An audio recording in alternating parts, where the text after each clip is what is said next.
and welcome to 60 Minutes to Six Figures, our Monday Google Hangout. We love to offer this free training every month so that you can get valuable information that's relative to what's going on in your business today. So I've got a very special guest, Kimberly Bibb. Please welcome to the Hangout.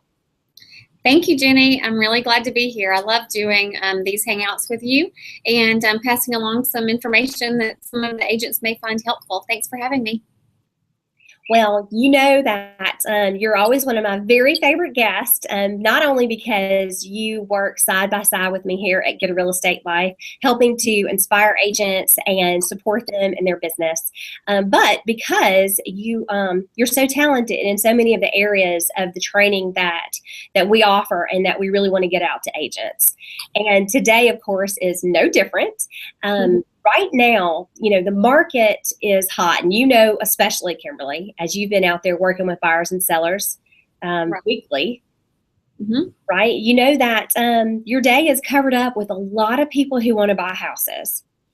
And what we want from you, the agent, is to be able to take advantage of every single situation and make sure that you're giving real value to your clients, helping them find a house. Wants to see 200 houses, I promise. They may tell you that they just want to see a few more and they need to keep looking, but really they're asking themselves that question, why is my agent not helping me find what I really want? And Kimberly and I are coming together today to discuss how to recognize the signs when a buyer is ready to write an offer. And the reason I've asked Kimberly to join us is because a buyer can sit down in a consultation and say, look, I'm not going to be ready for another year. And she will get them under a day. So she will help lead them into that process. And it's not manipulative, and it's not any kind of, slick or sneaky or tacky sales techniques. It is offering real hope and really listening. Right, Kimberly? Yeah, I think that's exactly right. During the buyer consultation, we've always told our agents to make it very educational, and so I combined making it educational, and then I build their excitement up a little bit, and before you know it, they may have told me they were a year down the road or 6 months down the road, and then next week we're writing an offer because they understand why it just makes sense to buy a house and to invest in housing, and I've gotten them excited about the process, and they know that they're going to have fun, and we've made a connection, and it's really pretty easy to do, and it helps them accomplish some of their dreams in a manner that's quicker, rather than just making it a long drawn out process. So the longer you wait, I've seen that people will tend to lose their excitement over something. So when they decide to get the ball rolling and have a consultation, we just roll it out pretty quickly. So they're at the height of that excitement, and we find them a great house. So. Okay, so just really even based on what you just said there, you gave a couple of tips. One, you do a buyer consultation. Right. So I would guess during that process, that's when you really get to make a connection with someone. Yes, you do. And you get to, make a connection. You've always taught us to treat them, roll the red carpet out, and make it a great experience. And so I do that.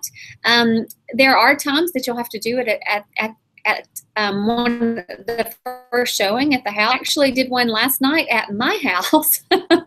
So you can do different things. But you do need to make it exciting and treat them like a superstar. And you just need a relaxed environment where you can tell them all the good things that are going on in the market, tell them what to expect during the process. Because when they feel like they're making an educated decision, I think that they come to that decision a lot quicker than they normally would. Well, that's true. During a consultation, when you do your red carpet consultation, you can really alleviate a lot of their fears. And if you can alleviate fears during that consultation through stories, through valuable information, then you can really shorten the length of time that it takes for somebody to make a decision. So that is really tip number one, is practice on your red carpet consultation and make sure that you fit that in, whether it is before you see any houses, or like Kimberly said, if you have to adapt and find other ways to handle that, make sure that you do it. We have a buyer presentation that we customize for all of our clients, just so they'll have something to follow along their red carpet consultation. Right. And I think one of the most important things that I do during that consultation is I nurture the client along, and I let them know that I'm not just a salesperson, that I'm very compassionate, not to their real estate needs, because we make fun of that, but the things that they're really wanting to accomplish as far as their housing goals. And as far as keeping them in the budget that they want to keep, I let them know that I'm really compassionate to what their wants are and what their needs are. And it's kind of like, years ago, I would go to a used car lot or to a new car lot, but you walk around, and if the salesperson's following you and being pushy before he knows what you want, then I would just get in my car and drive to the next car lot until I really found somebody that I could make a connection with, and someone that had a little bit of a gentle approach. And so that's what I try to do during the consultations, and then they end up trusting you. And I am very trustworthy. Just this morning, I met one of my buyers at his house because he couldn't go to the home inspection that's scheduled for today. $125 in cash that I'm going to take to a home inspector after we leave today. So, they just do things. They just do things like that where they naturally start to trust you when they really and truly know that you have their best interest at heart. And the other day, me and you were both laughing about this when one of my clients called and said, "This is the house that I want. You go see it and you write the offer. I completely trust your judgment." And, this wasn't an investor. This was going to be his personal home. And I was like, well, I can write it up, but, it is going to be your home, what you come home to every day. I mean, if you could see it, that would be great. But he was perfectly willing for me just to pick out his house. And I had only taken him out twice to show him houses.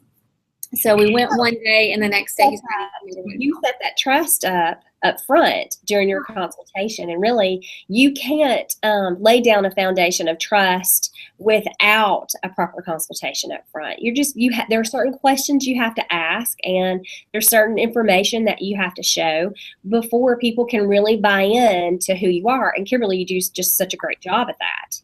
Well, thank you very much. And I agree with you. Consultations are very important. There's only so much trust you can build between opening that front door and then showing them 3 houses. You have to sit down in a relaxed environment, but something where you can woo and wow them and do something a little bit over the top so they see that you're fun and a little bit crazy and you're a professional too. You've got to make the process fun and exciting. And the best way to do that is a consultation. And it doesn't have to be some huge drawn-out meeting. It doesn't have to sound like you're taking them to a committee meeting. It can be short and sweet and educational, and then you can go show them that first house on that same day if you want to. But they really appreciate that, and it builds trust like nothing else.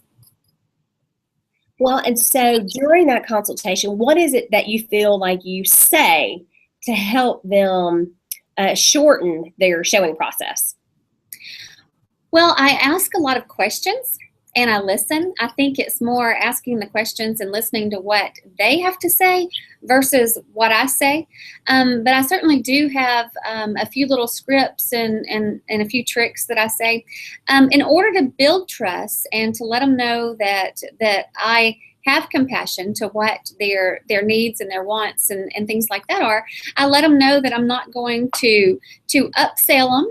I'm not going to put them in something that they're not going to be able to afford. And I'll joke, I want you to keep taking your daughter on vacation, or I want you to keep dating the one that you love.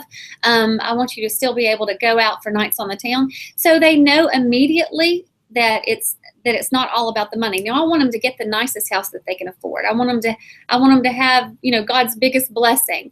I think that, you deserve God's best, and I want you to have that, but I want you to stay in budget too. And I think when you say that to them or things like that, you can naturally just see their whole body deflate, thinking, okay, she's not in it just for the money, because really the difference, $200 or $300, in a sales price isn't going to make any difference to me, but you want them in a house that they're going to be happy with.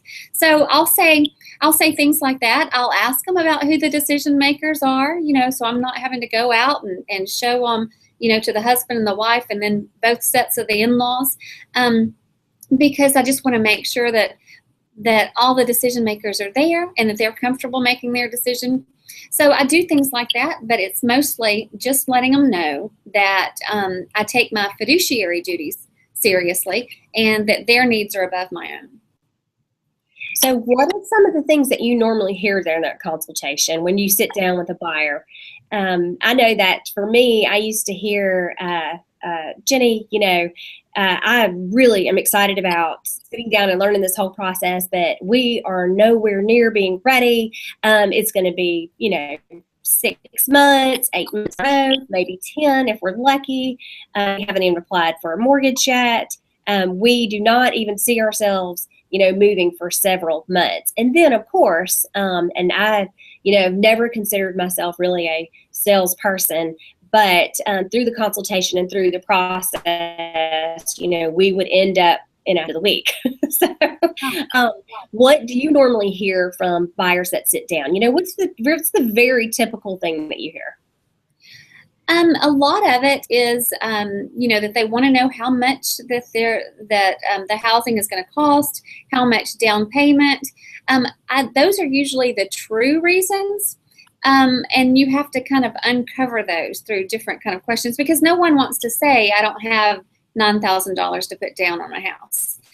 They don't tell you that until they trust you enough to tell you that, until they trust you enough to be honest. So I usually hear, we're perfectly happy where we are. I'm in a lease right now, and we're a long way from the process. And then I'll just start to ask more questions and to uncover the reasons until eventually you hear the question behind the question, like we talk about so often. And it's usually they're worried about money and they don't trust me enough to tell me that. And so I try to, instead of being a hard salesperson, I let them know my vulnerabilities. And then it allows them to show me their own. So sometimes I'll say, now, if you did this, it's going to be about $9,000. I know that it's hard to save money, especially if you have teenage daughters like you do. But do you have that, or is that something we can work on? Or do we need to work on a house that is C houses that are USDA eligible, maybe 100% financing? I'll ask them all kind of questions, and then they're like, oh yeah, now she knows what I'm talking about. So a lot of times it's things like that, but I just ask a lot of questions so I can really get to the truth. And the quicker that you get to the truth, the less houses that you're going to show, the more they're going to open up to you, and the more that you're going to get things right the first time. Right. And most of the time it does have to do with affordability. Right. They're asking questions, even when they've bought a house before. I can't remember. Did we pay our agent, or certainly nobody paid our closing costs last time? Right. They're really trying to figure out why you're talking. They're listening, but their mind a lot of times is somewhere else going, yeah, oh, I don't remember. Do I write them a check now? Do I write it at closing? Who pays them? They don't hear everything you say. And it's just like on every listing consultation I go to, the sellers never remember having their closing costs paid for. Right. So you have to remind them and think ahead, and sometimes answer the questions before they ask them, and sometimes reiterate things in a way that's not condescending, and in a way that doesn't say, I know you weren't listening, but just keeping the whole consultation simple, not to use shop talk and big words that they don't understand. Right. And I do want to add this real quickly, and I didn't mean to interrupt you, but we do have several agents who don't do consultations at all that sell hundreds of houses a year. Mm-hmm. you have to find your personal style. This is what helps Kimberly recognize when a buyer is ready to write an offer and really shortens her process. So I want to make sure that I give you information that is true across the board. There are many ways mistake, and you have to find as an agent what is the most authentic to your style. And the way that Kimberly is talking and discussing today, our conversation, is definitely the way that I found was authentic for me as well. So I definitely can relate to it. However, there's so many different ways. You may want to be that person who gets out there and opens that door and just asks one question and says, do you want to buy it? And Right. you may not. You may want to do exactly what it is that Kimberly does in her business. So again, find what works for you, but make sure whatever it is, that it does work, because the market is hot right now. And if you aren't taking advantage of every situation and really helping people come to a conclusion and a decision, then you're wasting your time out there. And that's what we don't want. We don't want the burnout. We don't want the time wasted. We want you to see rewards for your efforts and your clients to have good experiences, right? Right, that's right. And a lot of times I think we have to be flexible as agents. So some of my days are much busier than others. Some days I can do back-to-back consultations. Some days I'm going to meet an agent. Meet a client at a house. But if I do, I'm going to come bearing gifts, and I'm going to make as big of an impression as I can in as little amount of time that I have. So whatever your style is, I think you just need to make it over the top and authentic to you, and just make yourself stand out from all the other agents, because there's plenty of buyers out there just calling one sign after another, and I meet them all the time. They've seen 15 houses with 15 different agents, and I'm like, no, you're gonna stick with me. So there's all a lot easier, right? It is. And when you do that, like right now I have 5 houses under contract. 5 pendings, and I just opened up my own brokerage, and so I've just been selling maybe for a month. Before that, I was putting together furniture and putting down carpet and painting and all the other things, doing lots of paperwork and making lots of copies, all the other things it takes to do a brokerage. But out of those 5, I wrote contracts for 2 the very day I took them out, the very day that I met them, and the other 3, I only went out twice. So, I know. Is why I have her as the guest today. Because back in the game, in no time, already has 5 under contract, and she is not out showing Monday through Friday to the same client. No. So as agents, I say this all the time, we tend to overcomplicate. It doesn't have to be that hard.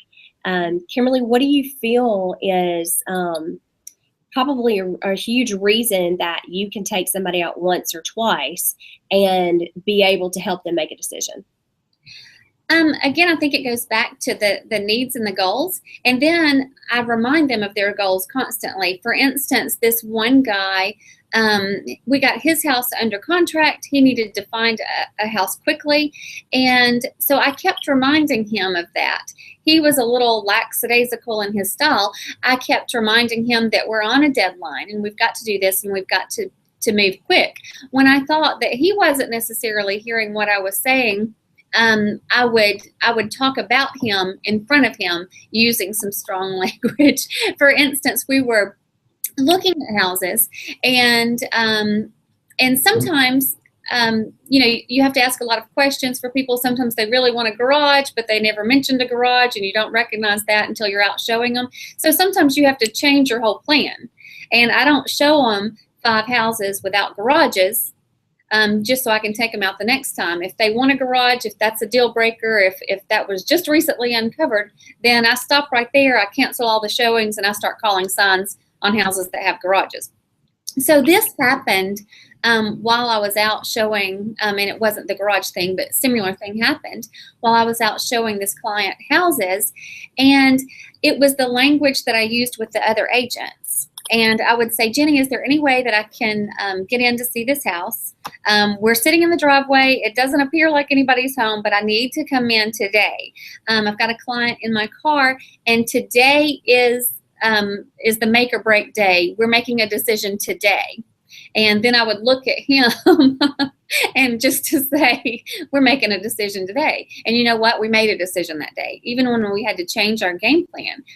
Like I said earlier, you have to be flexible sometimes. Don't just continue to waste the rest of your day. If that's what's important, drive around, find houses with garages and make appointments right then. And then use that language that's a little bit strong and has a little bit of a sense of urgency. And then, you get them into the houses and you wrote an offer that day. So sometimes it's how you talk.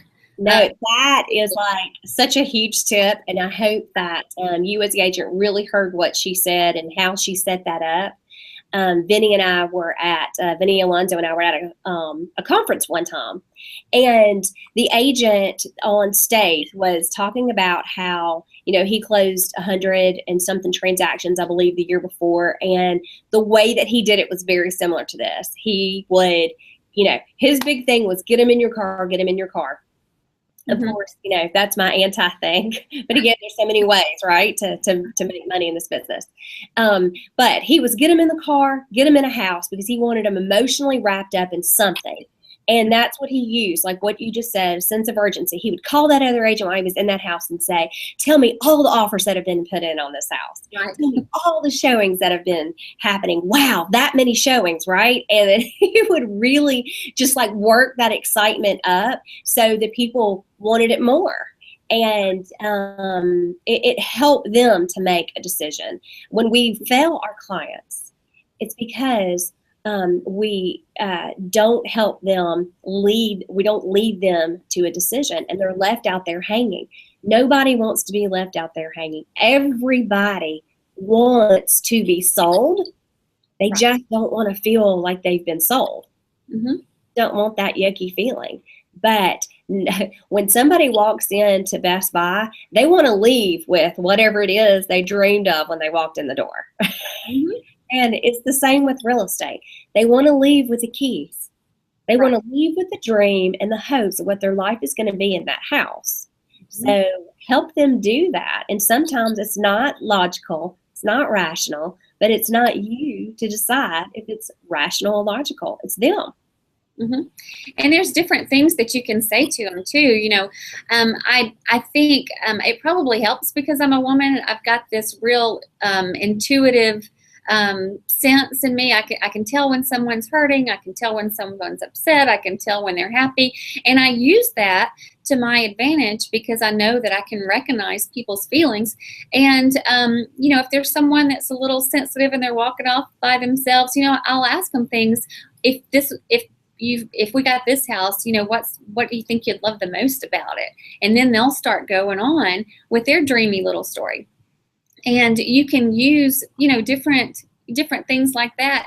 Or the dad will be outside, looking, and, you notice he's wearing a baseball jersey or something. And, you ask him, you think you'll be practicing a little bit of ball back here in this yard, because the yard's so big or something. You can use different language like that to really get them excited. And I think that helps a lot. Well, that puts them in their own story. Right. They're creating it in that space. So those kind of questions are the best questions to ask, because if they're not thinking of what would be their favorite, or they're not thinking of what it could be like to live here, then that house is not for them. Right. It doesn't matter what kind of offer that you make to them. It doesn't matter what kind of price it has. It doesn't matter what kind of marketing. It doesn't matter if there's a bonus to the agent. It doesn't matter if they'll pay all your closing costs. It's not going to happen. Yeah.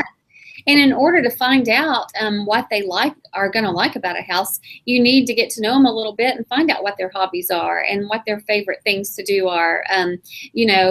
One of our agents the other day said, "Why do you live in this particular subdivision?" And she was like, "Because of the walking and the swimming and the golf. Those are all things that she loves to do." So you would know, if you were her buyer's agent, exactly where to take her. So I think you've got to get to know your clients a little bit so you can ask some open-ended questions to get them to talking and to really kind of pull out the dreamer in them. Well, and another thing that you said, though, was sense of urgency. And I mentioned it just a minute ago, but I want to bring it back up because not all agents are created equally. Mm-hmm. And this is a lost art, a sense of urgency. And especially right now, we're receiving multiple offers on properties like crazy. A buyer really needs to be prepared to make a move and make a strong move if they feel the least bit interested in that house. Because the good stuff is having, 4 or 5 multiple offers on it, and they're bidding prices up like crazy. So there was a situation over this past weekend where one of our agents had an offer, countered it on Friday. On Saturday, checked back in with the agent and said, what does it look like? What kind of response? We've got showings all day long, right? So what kind of response are we going to be able to get? And the other agent said, oh, I'll just have to get back with you sometime Monday afternoon. I'm with my grandkids. They're out of town. What? That is probably not going to work out. And it didn't. 2 other offers came in, and who lost out? Right. Mm-hmm. The agent with 0 sense of urgency. So, what a waste of time for the agent to even write the offer in the first place. If you're not going to act with a sense of urgency, you wasted everybody's time and energy. So I hate that for that person, but certainly we can all do much better, right? Right. And, just yesterday I was showing a house for one of the agents in my brokerage, and we wrote up the offer, and I told them, now what's going to happen is they're going to present it, expect a counter. We're probably going to get it. But when I send you the counter and I explained everything, we'll probably do that through DocuSign and electronic signatures. But when that comes in, we need to make a decision and be quick about it, because, and then I pointed to the clause about, other offers coming in while this one's pending, because we can lose out. So we don't need to be wasting any time. We need to get down to business and get it done. And then that kind of concretes their decision. And I'll tell you another thing about sense of urgency and keeping buyers excited. You need to address things like buyer's remorse too, and tell them, now we've written this offer. Want you to go home and take 2 aspirin before you go to bed, because you're probably going to wake up tomorrow and think, what did I do? And that's exactly how everybody thinks. But you let them know that that's a normal feeling. But what you also do is, if you're sending them email notifications, you need to turn that off immediately once you've written their offer. And you need to tell them to stay off, the Zillow and the Trulia sites. Because that is a good tip. Yes. Turn off your auto emailers. Yes. Because we've written an offer. Now we need to focus on getting this worked out. We've seen, 4 or 5 houses. This is the best one for you. Leave it to me to do the negotiations. We're going to get it worked out, but you need to stop looking, because once you write an offer, if they keep looking, then they automatically think something looks better and better and better. And then they don't that next thing. Right. And this, you need to let them know to stop looking. You're not going to be receiving any more emails from me, and we're going to work this offer out, because I know that this is the best house for you, and I would be heartbroken if you didn't get it. So I don't want you second guessing yourself, because you always get in trouble about that. And turn all of that stuff off, because if you don't, the counter offers aren't going to be as good, because they're going to be thinking, well, maybe this isn't the right house for me. I want to go see this other one. Right. So turn all of that stuff off. And that's common sense, right? Right. What do you hear in the house itself? When do you start really recognizing in the house, like, okay, this is it? Mm-hmm. Well, back to the having just a little bit of intuition, I always look, you can see their face light up. You can see the wheels start to turning. If they're really interested in the house, if it's a couple, one will go put their arm around the other. They'll start looking in each other's eyes. You can notice signs like that that are very subtle before they start talking about, how their furniture is going to fit in the living room, and how we can we can build a storage building to keep the boat. You'll notice little signs like that just by the look on their face. And they'll start looking at their kids and asking their children questions, and they'll start acting a little bit more loving toward each other. And that's a telltale sign that you're in the right house. Have you had many people ever back out after they have made a commitment to a house? I have never had anybody back out. I did lose one house to, we laugh, there's not really a such thing as a failed home inspection, but this home inspection, it really did fail. So I've lost one house to a home inspection, but I have never had anybody change their mind and just flippantly back out of a house. But I think it's some of those steps that we have taken to say, you know, stop looking at houses, we're working this out. So nobody's ever backed out on a house with me as their buyer's agent. On the other hand, I've been a listing agent and I've had people back out of houses. But I think you just have to let them know that that you are a confident agent. You're confident in the decision that they made. You need to reiterate why this was the best decision for them, address things like the buyer's remorse, talk to their lender. Can you believe your payment is, you know, less than $950? That's unbelievable. The interest rates are unbelievable. You need to keep reassuring them that the decision that they made was a beautiful decision, and that the house is going to be a blessing to them. Reinforce it. I couldn't agree with you more.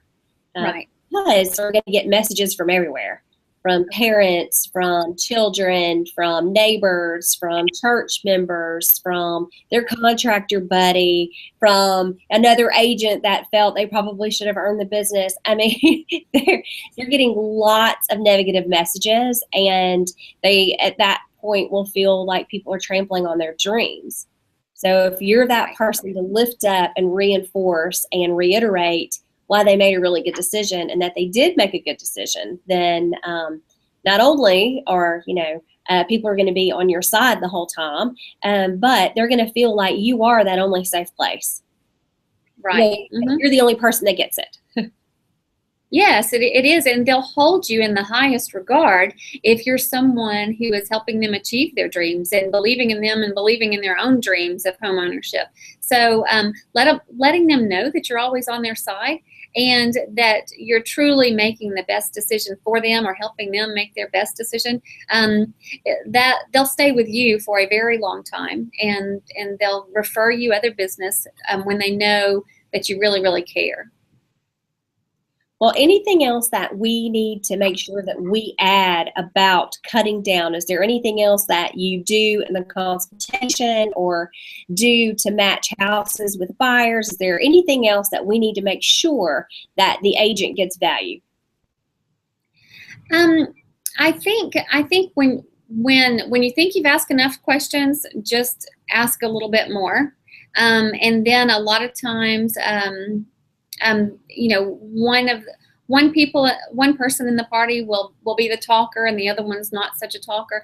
You need to address them directly and ask what kind of things that they would like, because sometimes sometimes you'll come across someone that speaks louder, but then the one that's quiet is the one that's the bigger thinker, and oftentimes I can relate.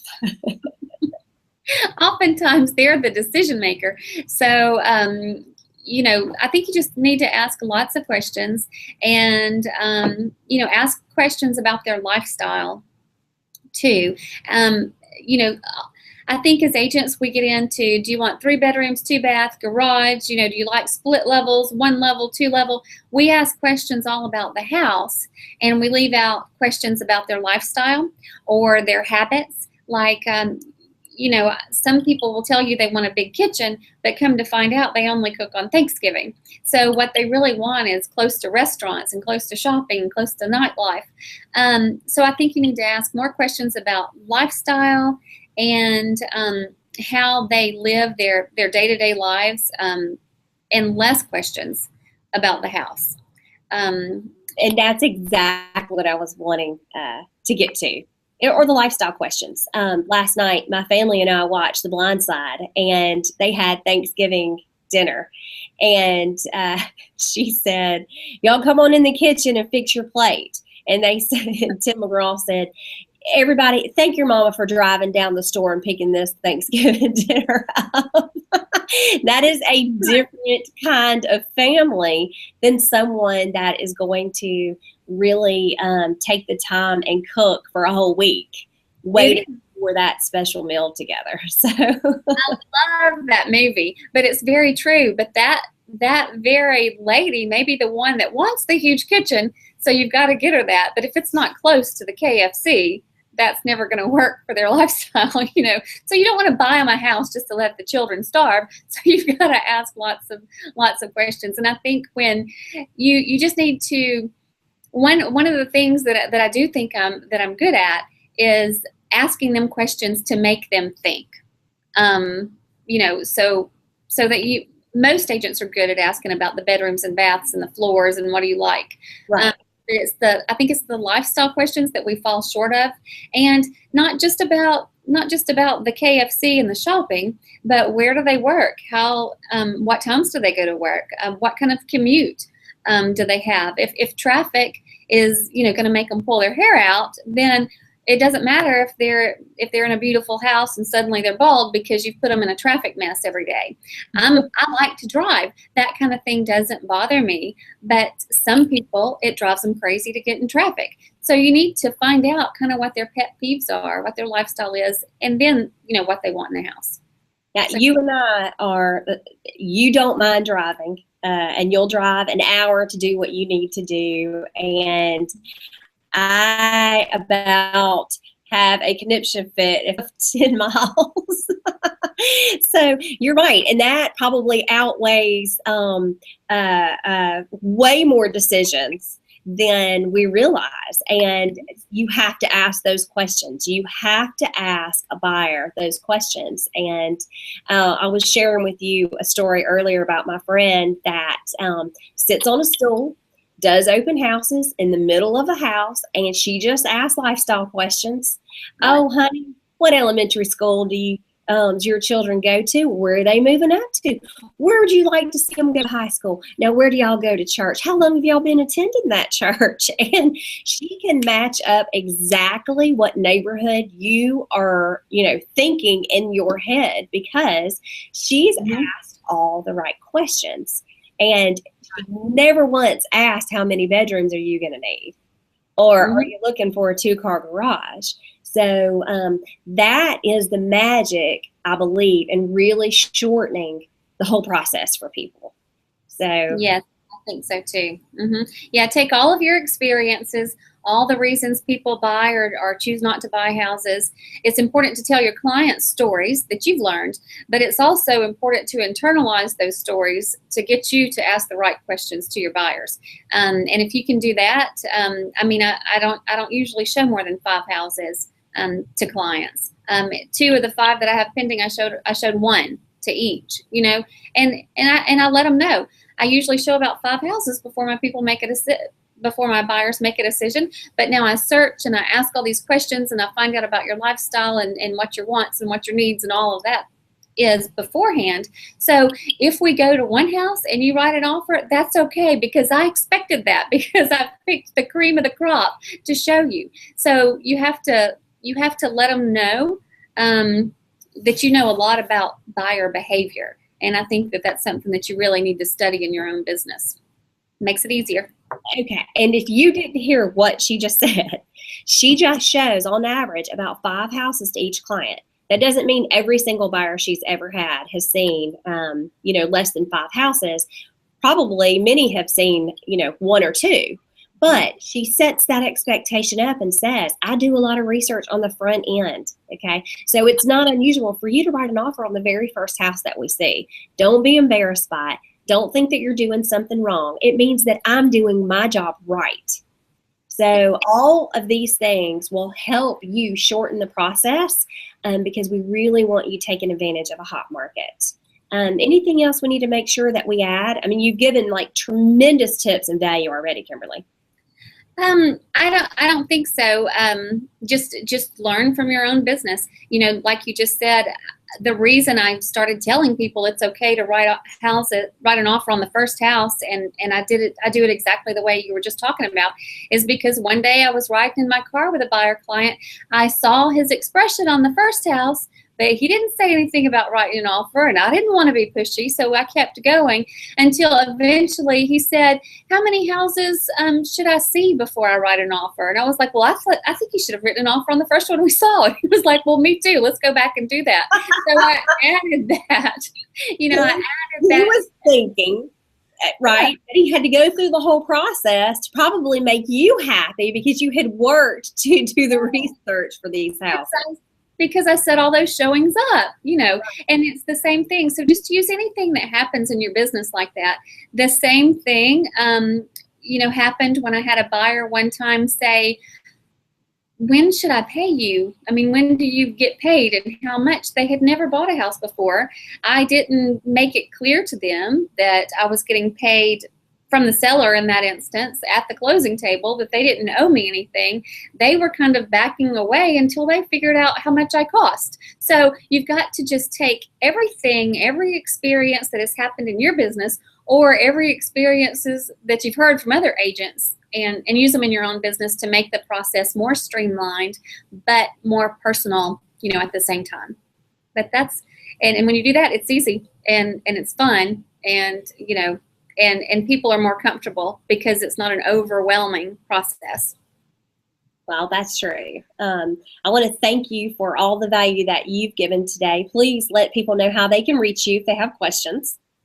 You can call me at 205-529-0388, or you can email me, KimberlyBibb72@yahoo.com, or Kimberly@getarealestatelife.com. So thanks for having me. No, we appreciate everything you do to make the lives of our agents better and stronger, and their businesses better, and actually helping them get a real estate life. And agents want to share with you that you can join us again next month on the second Monday of every month as we give free Google Hangout training.